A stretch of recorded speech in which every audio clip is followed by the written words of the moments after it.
বাপি, ও সোনা, ওঠ না। কত বেলা হয়ে গেল। চা করে রেখেছি, খাবি কখন? ওঠ বাবা, তুই যে কাল বলেছিলি গরম গরম কচুরি খাবি। বাবা কখন বাজারে বেরিয়ে গেছে আনতে। ওই এলো বলে উঠে পড়ে এবার। ও হো মা, এর থেকে আমার হোস্টেলই ভালো। একটু শান্তিতে ঘুমোতে পারি অন্তত। বাড়ি এলেই শুরু হয়ে যায় বাপি আর বাপি। মাথা খারাপ হয়ে যাচ্ছে একদম।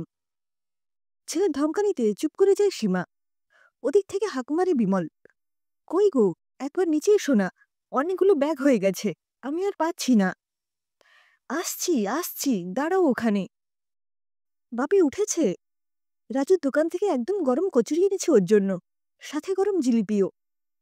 সংক্ষেপে না বলে সীমা ব্যাগ দুটো নিয়ে উঠে পড়ল দোতলায়। বাবা মায়ের ডাকাডাকিতে উঠতেই হয় একরাশ বিরক্তি নিয়ে শঙ্খকে। ভালো নাম শঙ্খ শুভ্র। অনেক আদর করে নাম রেখেছিলেন বিমল। বিয়ের ৮ বছর বাদে কত ঠাকুর দেবতা ধরে ওই সন্তান মানে ওদের শিবরাত্রির সলতে। শঙ্খ বেশ কয়েক বছর বাইরে আছে। এটা ওটা অনেক কিছু ট্রাই করে এখন প্রাইভেটে একটা চাকরি করে।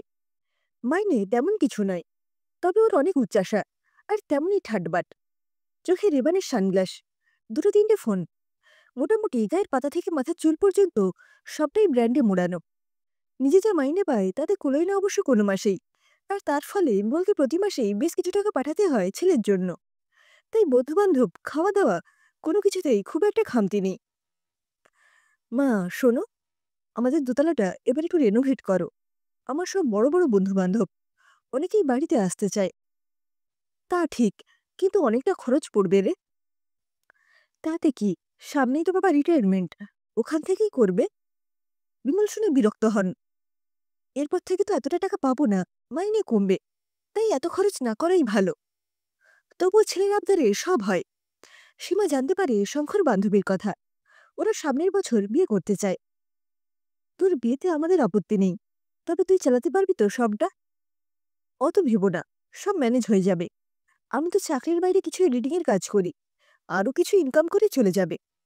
মাকে ছবি দেখায় শঙ্খ ওর বান্ধবীর, তবে বেশ আধুনিকা মনে হলো মেয়েটিকে সীমার। একটু ইতস্তত হয়। হ্যাঁ রে, আমরা তো খুব সাধারণ। ও পারবে তো এই বাড়িতে মানিয়ে নিতে। হ্যাঁ, ওসব নিয়ে ভেবো না। তাছাড়া ও তো বাইরে থাকবে বেশি, কদিনও তোমাদের সাথে থাকবে। শঙ্কর বিয়ে হয়ে যায় রোশনির সাথে বেশ ধুমধাম করে। সবাই বেশ খুশি। তবে বৌমা একটু বেশি আধুনিকা। অষ্টমঙ্গলা সেরে ওরা ফিরে আসে আবার এখানে। কয়েকদিন থেকে ওরা চলে যাবে কাজের জায়গায়। সীমা দেখে এবার সাথে কোনো গয়নাই আনেনি রোশনি, একদম খালি খালি এসেছে। সব গয়নাগুলো কি করলে? আমিও তো অনেক কিছু দিয়েছি, একদম ন্যাড়া হয়ে এসেছ। তোমায় নিয়ে ভাবছিলাম একটু আত্মীয় স্বজনের বাড়ি যাব, অনেকেই বলে রেখেছে। ওগুলো সব মায়ের কাছে রেখে এলাম। গয়না ক্যারি করা তো ঠিক নয়, চুরি হয়ে যেতে পারে। সত্যি তো, কথাটা ঠিকই বলেছে। আত্মীয় স্বজনের বাড়ি যাবার সময় নিজের গয়নাটি সাজিয়ে নিজে রোশনিকে সীমা। নতুন বৌমা বলে কথা, কদিন বাদেই তো ওরা চলে যাবে। ওরা চলে গেল, কিন্তু প্রত্যেক মাসে ছেলের চাহিদা বাড়তে লাগলো। বাবা, এই মাসে আরো কিছু বেশি টাকা পাঠাও। বুঝতেই পারছো, বাড়ি ভাড়া, তার উপর হোম ডেলিভারি খাবার নিয়ে সবটাই তো দিতে হয়। ৩-৪ মাস ছেলে দাবি মতো টাকা পাঠাতে থাকেন বিমল। কিন্তু সত্যি তো, আর পারা যাচ্ছে না। আর কতদিন এভাবে টাকা পাঠাতে থাকবেন? বাপি শোন, এ মাসে আমার আর তোর মায়ের কিছু টেস্ট আর চেক আপ আছে। এবার অত টাকা পাঠানো যাবে না। শোনো, এই মাসে একটু বুঝে খরচা করো। বাবা অত টাকা দিতে পারবেন না, বাড়িতেই রান্না করো। সে কি, আমি কখন রান্না করব? তা হবে না, তুমি পারলে করো। আমার প্রত্যেক মাসে ১০,০০০ টাকা হাত খরচ চাই, ওসব জানি না। তুমি দাও, আমি কথা বলবো। কোনো মুরদ নেই তো বিয়ে করেছিলে কেন শুনি? তখন তো অনেক বড় বড় লেকচার দিয়েছ, এখন তো দেখি কিছুই নেই। তুমিও তো অনেক বলেছ, তোমারও তো কোনো যোগ্যতা নেই, শুধু সাজগোজ আর সিগারেট, তার উপর ড্রিঙ্কসও আছে। বেশ করি, একটা অপদার্থ ছেলে কোথাকার। নিজেও তো নেশা করো, সেবেলা কি না খাও, কিছুই তো বাকি নেই। আমি শুধু সিগারেটটাই খাই, মিথ্যেবাদী একটা। শঙ্খ আর রোশনির এক অদ্ভুত সংসার, যেখানে নেই কোনো বাঁধন, নেই কোনো নিয়ম। যে যার মতো আসে, খাবার আসে হোটেল থেকে, ঘরে ছড়ানো নোংরা, এলোমেলো জামাকাপড়। এই যেন এক অসুখী দাম্পত্যের মেষবাড়ি। সীমার খুব ইচ্ছে কয়েকদিন গিয়ে থাকে ছেলে বৌমার কাছে। ও বলতেই ছেলে বলল, মা, আমাদের ওয়ান রুম ফ্ল্যাট, তোমরা থাকবে কোথায় এখানে শুনি? তাই ওদের আর আশা হয় না। দিন দিন ওদের চাহিদা বাড়তেই থাকলো। শঙ্খেরও খুব অসুবিধে, ওর হাত খরচ কমেছে, কারণ রোশনির চাহিদা মেটাতেই অনেক খরচ হয়ে যায়। চলে মন কষাকষি আর ঝগড়াঝাটি। কোনোদিন হয়তো সেই নিয়ে গলা আরো বেশি উঁচু হয়। আর তারপরই শঙ্খের ঘুমের ওষুধ খেয়ে পাশ ফিরে ঘুম, আর রোশনির সিগারেটে টান দিয়ে মনের জ্বালা মেটানো। হঠাৎই শঙ্খ মানে সীমার আদরের বাপি বাড়ি চলে এলো। কি রে বাপি, তুই একা? বৌমা এলো না? না মা, ওর তো ওখানে কাজ আছে, তাই পরে আসবে। আমি এলাম, কদিন ছুটি নিয়েছি। ছেলে রকম সকম একদম ভালো লাগে না ওদের। এ কি, সারাদিনই প্রায় ঘুমোতে চায়, ফেরার নামও করছে না। এই শোনো, আমি রোশনির সাথে কথা বলবো।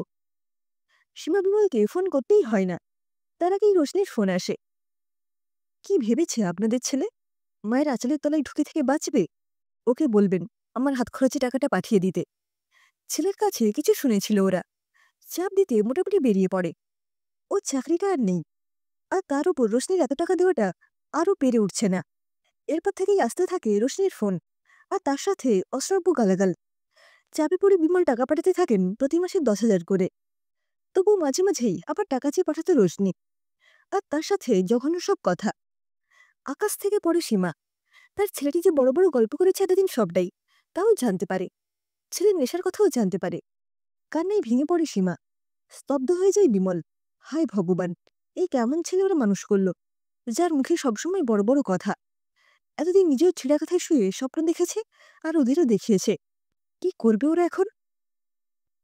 সন্তান বাবা মাকে কথায় কথায় ছেড়ে দিলেও ওরা পারলেন না সন্তানকে ছেড়ে দিতে। তবে এর মধ্যেই ঘটে গেল এক চরম বিপর্যয়। ওরা টাকা না দেওয়াতে ক্ষিপ্ত রোশনি প্রতিদিন রাতেই ফোন করে হুমকি দিত। ওরা ফোন নম্বর পাল্টে দেওয়াতে কি করবে ভেবে পায় না রোশনি। টাকা ওর সত্যিই খুব দরকার। সেদিন রাতে ওরা তখন ঘুমোচ্ছে, হঠাৎই মাঝরাতে দরজায় খুব জোরে জোরে কড়া নাড়ার শব্দ। আমরা পুলিশ, দরজা খুলুন, না হলে ভেঙে ফেলব। ভয় উৎকণ্ঠায় দরজা খুলেন বিমল। একদল পুলিশ আর বড় জিপ নিয়ে আসে রোশনি। ও 498 করেছে শ্বশুরবাড়ির বিরুদ্ধে। টাইট জিন্স আর টাইট গেঞ্জি পরে রোশনিকে দেখে চমকে ওঠে সীমা। ইন্সপেক্টর, ওনাদের বলুন আলমারি খুলতে, আমার অনেক গয়না এখানে আছে। বলে ওঠে সীমা, না, ওর কোনো গয়না এখানে নেই, ওগুলো আমার গয়না, বিশ্বাস করুন। লকার খুলতে বলুন ওনাকে স্যার, বলে রোশনি। আলমারি খুলে দিতে বাধ্য হয় সীমা।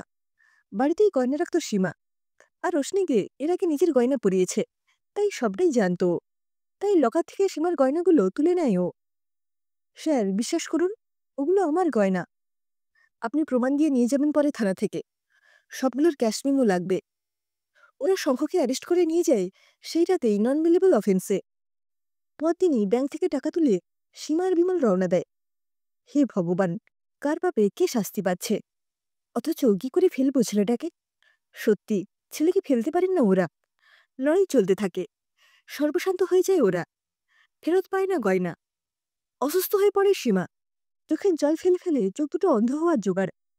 2 বছর লড়াই করে ডিভোর্সটা হয়ে যায় ওদের। তবে বিমলের গচ্ছিত টাকায় সবটাই চলে যায়। সীমা ফেরত পায় না ওর গয়নাগুলো। ওর বিয়ে সময়ের গয়নার ক্যাশ মেমো কোথায় পাবে? অনেকদিন বাদে হয়তো নিশ্চিন্ত জীবন, কিন্তু না, তা হয় না। শঙ্খ ডুবে যায় নেশায় আর মানসিক অবসাদে, হয়ে ওঠে খুব হিংস্র। ভয় দরজা বন্ধ করে রাতে শোয় ওরা। বাধ্য হয়ে ওকে অ্যাসাইলামে দেয় ওরা, আর কোনো উপায় ছিল না। এর মাঝেই সীমা ধরা পড়ে ক্যান্সার, নড়ে যায় বাড়ির স্তম্ভটা। রাতে দাঁত চেপে লড়াই করতে থাকে বিমল। সীমাও বাঁচতে চায় বিমলের জন্য। সারা জীবন মানুষটা মার খেয়েছে, ও চলে গেলে কে দেখবে মানুষটাকে? মাঝে 4টে বছর সীমা চোখে চোখ রেখে লড়াই করতে থাকে বিমল। বাড়ি প্রায় অচল। শঙ্খ এখন কিছুটা ভালো আছে, একটা চাকরি পেয়েছে, যদিও ছোটখাটো তবে পার্মানেন্ট। এক চিলতে আলো দেখে সীমা। মা, একটা কথা বলবো? আমি এবার বিয়ে করতে চাই। আবার বিয়ে? অস্বস্তিতে পড়লেও তারা অমত করলেন না। সীমার হাতে দিন গোনা সময়, সংসারের হাল ধরতে কেউ এলে আসুক, যদি ছেলেটা ভালো থাকে। এবার খুব সাধারণ ঘরের মেয়ের খোঁজ আসে। শঙ্খ হ্যাঁ করাতে ওরা আর আপত্তি করে না। তবে সীমার ভাগ্যে বোধহয় আর সুখ নেই। অতিরিক্ত স্নেহ আর প্রশ্রয় শঙ্খকে করেছে মাত্রাছাড়া আত্মসুখী। কোনো সহানুভূতি ওরা পায় না ছেলের কাছ থেকে। বিমলের আজকাল হাঁটতে খুব কষ্ট হয়, বয়স তো কম হলো না, তবুও সারা সংসারের দায়িত্ব তাকেই নিতে হয়। ওদের নতুন বৌমা প্রতিমা ভালো ব্যবহার করে না ওদের সাথে। শঙ্খর উপর জমে থাকা রাগটা সবসময় উসুল করে শ্বশুর শাশুড়ির ওপর। অথচ একটা সময় সব জেনেও এসেছিল এই বাড়িতে।